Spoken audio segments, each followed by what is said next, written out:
I've been crying at night alone, you know. Because in front of your kid, you got to be strong. Got to show that you are strong. It's okay, baby. I pay. Don't worry, baby. I look for it. You know, bila aku tengok apa sebab yang menghadapi anak ni aku tau, yang pergi sekolah ni aku, yang pergi menghadap cikgu aku, yang tengok anak tak struggle bahasa Melayu aku, struggle sekolah aku. Tapi bila kita dihempit dengan financial burden, kita cakap stop.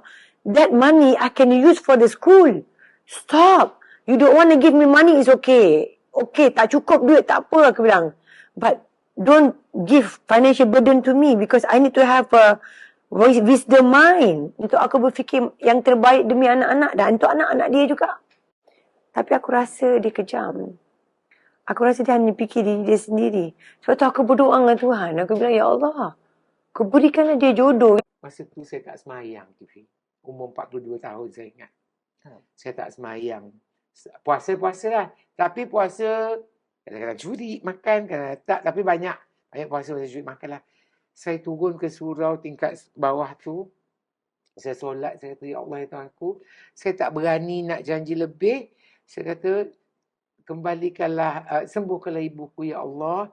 Aku janji untuk jadi hamba-Mu yang lebih baik. Start pada tu, Kifi. Sampai sekarang saya tak tinggal semayang.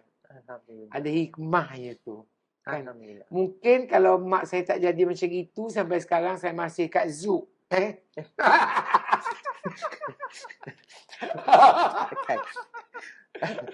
Tak, maknanya masih di dalam dunia, tak lekat semayang lah.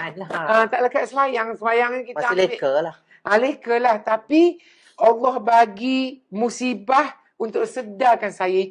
Yang muda-muda ni yang patut kena pakai tudung. Tapi sekarang memang ramai yang pakai tudung, kononnya tutup aurat, tutup rambut je. Tapi aurat yang kat badan tu dia orang tak tutup pun, dia orang balut. Ketat, petik terbonjol, poen semua terbonjol.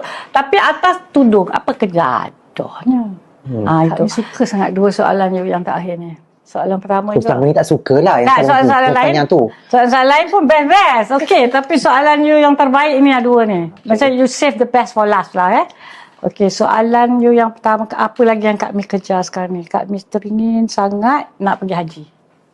Belum dapat lagi, tak tercapai lagi. Dan kalau you tanya lagi satu, pergi haji. Ini kalau orang tengok netizen ni, mengomen sakan yang ni. Oh, yang ini. Oh, kenapa dia macam ni masih tak berhijab lagi ke apa benda dia? Kita nak tudung bendanya. Makcik-makcik kat kampung tu tua tu rambut dah